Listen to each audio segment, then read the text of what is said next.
हाल के कुछ दिनों पहले श्री रामस्वरूप यूनिवर्सिटी विश्वविद्यालय में धरना प्रदर्शन के दौरान पुलिस द्वारा किए गए लाठीचार्ज का मामला शांत होने का नाम नहीं ले रहा है।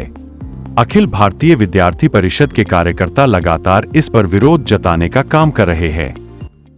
हुई है उससे विद्यार्थी समुदाय आगे भी मांग करता है कि इस पूरे घटनाक्रम के पीछे आखिर वो कड़ी क्या थी कि पूरे शांतिपूर्ण प्रदर्शन चल रहा होता है, सीओ आते हैं और 10 मिनट के अंदर लाठीचार्ज हो जाता है। कॉलेज के मैनेजमेंट पर कौन ऐसा अधिकारी है शासन का या और का जिसका संरक्षण प्राप्त है? क्या आप उनका नाम ले सकते हैं? हमने मांग की है, ये जांच का विषय है कि इस पूरे विश्वविद्यालय के भ्रष्ट तंत्र के पीछे कौन लोग हैं। ये हमने मांग की है कि शासन प्रशासन इसको सुनिश्चित करे, इसकी जांच कराए।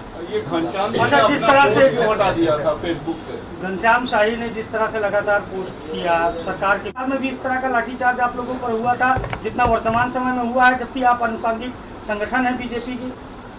जी, हम बीजेपी के अनुसांगिक नहीं हैं, हम राष्ट्रीय स्वयंसेवक संघ के छात्र संगठन के नाते काम करते हैं। लेकिन 5 अगस्त 2016 को सपा की सरकार में हम पर लाठीचार्ज हुआ है, उनमें भी होता था। लेकिन इस सरकार के अंदर जब हम शांतिपूर्ण ढंग से अपना प्रदर्शन कर रहे थे, विश्वविद्यालय में वैध मांगों को लेकर हम आंदोलन कर रहे थे, मैं फिर से वही कहना चाहता हूं, आखिर वो कौन सी परिस्थिति आ गई जब हम नियत थे शांतिपूर्ण छात्रों पर लाठीचार्ज की नौबत आ गई। माननीय मुख्यमंत्री जी, उत्तर प्रदेश सरकार, शासन प्रशासन इसको सुनिश्चित करे कि आखिर वो कौन सी परिस्थिति थी, वो किसके कहने पर लाठीचार्ज हुआ। क्या आपने भारतीय जनता पार्टी जिसकी सरकार है उत्तर प्रदेश में, उसके नेतृत्व से इस विषय में बात की, विरोध दर्ज कराया? देखिए, हमारा काम शासन प्रशासन से बात करना है। भारतीय जनता पार्टी सबके ध्यान में है। ये आज ये मुद्दा बर्निंग इशू है, पूरे प्रदेश के अंदर चल रहा है, उनको भी पता है। डिप्टी सीएम मिलने भी आए थे, वहां भी हमारे पीड़ित छात्रों ने और हमने यही मांग की है जो मैं आपके सामने कह रहा हूं। ये एक बड़ा राजनीतिक मुद्दा बन चुका है। जी बिल्कुल। आप इस मुद्दे को हल्के में ले रहे हैं या और लेवल पे इसको उठाने जा रहे हैं? विद्यार्थी परिषद किसी भी मुद्दे को हल्के में नहीं ले रहा है। विद्यार्थी परिषद ने पहले दिन जब लाखे छात्र हमारे पास आए थे, ना उस समय हमने इस मुद्दे को हल्के में लिया था, ना आज हम इस मुद्दे को हल्के में ले रहे हैं। विद्यार्थियों से जुड़ा मुद्दा है। मैं फिर से कह रहा हूं, हमारी जो मूल मांग है, उन छात्रों के साथ अन्याय नहीं होना चाहिए। उन छात्रों के भविष्य का क्या होगा, हम आज भी उस पूरे मांग पर तटस्थ है। और हम फिर से कह रहे हैं कि आज जिला केंद्रों पर हम प्रदर्शन कर रहे हैं, 48 घंटे के अंदर कोई निर्णायक कार्रवाई नहीं होती है तो हम प्रदेश स्तर पर, इसी लखनऊ के अंदर हम आंदोलन करेंगे। आपकी निर्णायक कार्रवाई क्या मांग है? मतलब आखिर सीओ ने वो लाठीचार्ज किसके कहने पर करवाया? मैं फिर कह रहा हूं, तो जांच का विषय है। डीएम ने कहा, एसपी ने कहा, या उसके ऊपर के किसी अधिकारी ने कहा? इसकी जांच की जाए। आखिर आईजी साहब जांच किसकी कर रहे हैं? आईजी साहब इसकी जांच करके, जांच रिपोर्ट उन्होंने बोला ना कि हमको और समय चाहिए गुरुवार तक के लिए। आज का समय है, आज वो जांच रिपोर्ट सबमिट करें और शासन इस पर कार्रवाई करें। लोकतंत्र के अधिकारों के रक्षा के लिए जो हमारे साथ छात्र संगठन के नाते खड़े हैं, उनका स्वागत करते हैं। छात्र समुदाय का, छात्रों के लिए लड़ने वालों का स्वागत है। प्रशासन में बैठे व्यक्ति से कोई डर नहीं है, न हम किसी प्रकार की लाग लपेट की बात कर रहे हैं। इस जांच प्रक्रिया में जो भी दोषी हैं सामने आएंगे और इसलिए आगे आने वाले समय में किसी अधिकारी का खुलकर नाम लेना पड़ेगा जांच में साबित होने के बाद, तो मुझसे भी पीछे नहीं हटेंगे। सवाल ये है कि पोस्ट उन्होंने डिलीट क्यों कर दिया?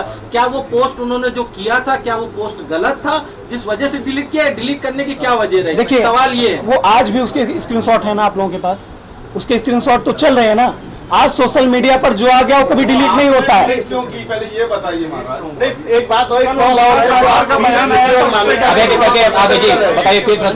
फीस वृद्धि और मान्यता को लेकर आप लोग आंदोलन कर रहे थे रामस्वरूप में, और भी तमाम संस्थाएं और भी तमाम इंस्टीट्यूट हैं जो अपनी मनमर्जी से, शिक्षा संस्थाएं मनमर्जी से फीस बढ़ा देते हैं।